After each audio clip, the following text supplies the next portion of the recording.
Can you say zero-sum game, boys and girls? I thought you could. The question is, when did knowledge become a zero-sum game? The concept of a zero-sum game refers to a situation in game theory and economics where one participant's gain or loss is exactly balanced by the losses or gains of other participants. In other words, the total amount of wealth, resources, or utility, in this case knowledge, remains constant and is distributed among the participants based on competitive interactions. There are four key principles of a zero-sum game. Fixed total resources. In a zero-sum game, the total resources, in this case the total knowledge, or value at stake remains constant and does not change over time. Any gain made by one participant must come at the expense of another participant's loss and vice versa. Competitive nature. Zero-sum games are inherently competitive as participants strive to maximize their gains relative to others. This competitive dynamic drives strategic decision-making and influences the behavior of participants within the game. Win-lose outcome. The outcomes of a zero-sum game are binary in nature, typically resulting in winners and losers. If one participant gains a certain amount, it directly corresponds to the amount lost by other participants. Limited cooperation. Due to the competitive nature of zero-sum games, cooperation among participants is limited or non-existent. Each participant's goal is to maximize their own share of the fixed resources, often leading to antagonistic or adversarial interactions. Examples of zero-sum games include certain types of competitive sports where one team's victory directly corresponds to another team's loss, or certain economic scenarios where wealth redistribution results in winners and losers based on relative resource allocation. Understanding the principles of zero-sum games is important in various contexts, including economics, politics, and negotiations, as it informs strategic decision-making and highlights the trade-offs inherent in competitive environments. Recognizing when interactions exhibit zero-sum characteristics can guide the development of more collaborative and mutually beneficial approaches that aim to create value rather than merely redistribute existing resources. So the question that remains is knowledge a zero-sum game? The short and most obvious answer is that such an idea is foolish and even laughable. Unfortunately, and for better or worse, there apparently seem to be an increasing number of experts who seemingly believe that knowledge is in fact a zero-sum game, and that because they know a great deal about a particular subject, nobody else has the requisite knowledge or the decent common sense, never mind the right, to have any other viable opinions, thoughts, or even theories in regards to their particular field of study. Just listen to the experts. Don't you dare ever question the science. Yeah, never mind the fact that science is by nature skeptical. And one of the most standard tenets of science is that nothing is ever proven. It just remains disproven until this point in time. Government leaders know what's best for you. Yeah. Never mind the fact that they were and perhaps should be reminded that they are still servants of the people and not lords, masters, or even the modern aristocracy as some would have us believe. The concept of seeking a second opinion, particularly in the context of medical advice, has a long history that can be traced back to ancient times. The practice of consulting multiple sources of expertise or wisdom has been valued across cultures and disciplines for centuries. In the field of medicine, for instance, the idea of obtaining a second opinion gained prominence as medical knowledge and specialization evolved. During the Middle Ages and Renaissance periods in Europe, physicians began to specialize in specific areas of medicine. This led to a proliferation of medical opinions and practices. Patients, recognizing the variability in medical advice and treatments, often sought additional perspectives from different physicians or healers to confirm diagnoses and explore alternative treatment options.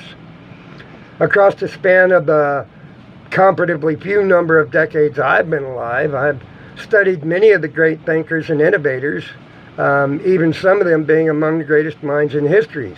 And had I ever encountered anyone I would listen to unquestionably, or anyone who I ever found myself in agreement with 100% of the time, I would have immediately stopped to check whatever thinking process I had been using and seriously reevaluate my cognitive methods. Never have I studied any of the greats to discover one who has proclaimed himself to be such a vaunted expert and so far beyond reproach that to question their ideas was akin to attacking the entire field of study or discipline that they had mastered. Never until today, anyhow. The modern age, not necessarily today, but in the modern age. In the modern world, we have servants putting themselves unchecked into the position of masters, even claiming more rights to our bodies and liberties than we ourselves have over our own lives. We have government agencies and their agents claiming that questioning their opinions is an attack on science itself, made by those who apparently can never understand the science, since these people are the experts who seemingly have exclusive rights to all the knowledge in their respective fields of study and still can't understand the fact that science is by nature skepticism. The very concept of informed consent, as articulated in the Nuremberg Code following the Nuremberg trials, aimed to establish ethical principles for conducting medical experiments on human subjects. The Nuremberg trials, held after World War II to prosecute Nazi war crimes, highlighted the egregious violations of human rights and ethical standards in medical research, particularly through experiments conducted on concentration camp prisoners. The very purpose of informed consent, as defined by the Nuremberg Code, was to emphasize the fundamental principle that individuals must voluntarily and fully understand the nature, purpose, and potential risks of medical experiments before providing their consent to participate. And this includes medical treatments, not just experimental medical techniques. This principle was established directly in response to the atrocities committed by Nazi physicians who conducted experiments without the subject's consent or even awareness in some cases, often leading to severe harm and death, and which, at least to a limited degree, is being repeated in the modern day and age through forced medical intervention and the denial of health care and medical treatments. Okay, more about that to come shortly. There are 4 primary principles of informed consent as outlined in the Nuremberg Code. Voluntary consent. Participation in medical treatments or medical experiments must be voluntary, and individuals must have the freedom to withdraw at any time without fear of reprisal. Full disclosure. Researchers must provide comprehensive information about the purpose, procedures, risks, and potential benefits of the experiment or treatment to the prospective subjects. This information must be communicated in a clear and understandable manner. The capacity to consent. Participants must have the legal capacity to provide consent, and special protections are required for vulnerable populations, such as prisoners, children, and individuals with impaired decision-making capacity. 4, key here, avoidance of harm.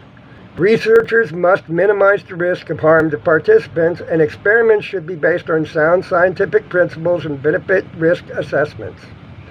The Nuremberg Code laid the foundation for modern ethical guidelines in medical research, emphasizing the importance of respecting individual autonomy, promoting transparency, and preventing the exploitation of human subjects. Informed consent became a cornerstone of ethical research practices, ensuring that participants are treated with dignity and their rights and welfare are prioritized in scientific investigations. Okay, for the reason this is imperative to understand for the sake of this video, research the case of ST, that is the letter S and the letter T, in the UK, and her efforts to travel to Canada to get experimental treatments that may have saved her life, because the NHS flat out told her, there's nothing we can do for you, you are going to die. At that stage, they should be hands off. But in that case, medical doctors, not psychologists or even psychiatrists, but medical doctors, ruled that the patient was not mentally competent because she sought alternative treatment for her mortal condition, for a condition they already told her was fatal, that she had no choice but to die. And they refused. They declared her mentally incompetent. People who were not even legally allowed to declare her mentally incompetent declared her mentally incompetent and forced her to stay there and die, and actively prevented her from seeking alternative medical treatment. If these are the purported experts that we are supposed to listen to, perhaps they need to be reminded that knowledge is not now and never has been a zero-sum game. These same challenges, and some would argue these same temptations, will be there for our foundation the way we have it structured. And while we will have to concede that point, we have taken every step to avoid it. I will also, however, note that we, not as experts, but as those who seek to enlighten and empower, and not to oppress or control the population, have recognized this very frightening possibility, especially over the long term. And as the original founding members no longer have the capacity to ensure continuity of purpose once we are all dead and gone. Okay, again, this foundation and these programs are based on a 200-year plan. I don't have any intentions of sticking around in this plane for 200 years. Thank you. It's just, no, thank you. But it is historically proven that eventually someone is going to come in and try and take control. In the case of the foundation, the solution introduced is the tripartite form of oversight and governance. Despite some similarities, there are also key and distinctive features that separate our organizational structures from some of the governments where you may recognize there's 3 distinct and separate branches of government. And even some other organizational structures that have a tripartite system of oversight in place.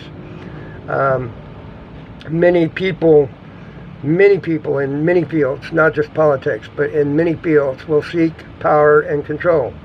People who crave power and control will seek out power, and they will use that power to gain more power and more control, even if it must be unlawfully gained by hook and by crook.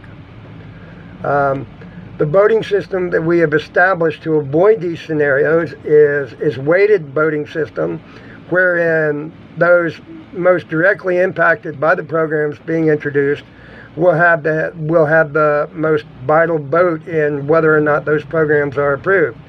If there is to be a business introduced into a local community, the local members will vote on whether that business interest is beneficial to the community as a whole, whether it can provide jobs, whether it can provide positive economic impact, whether it unduly competes or unfairly competes with existing businesses in that area.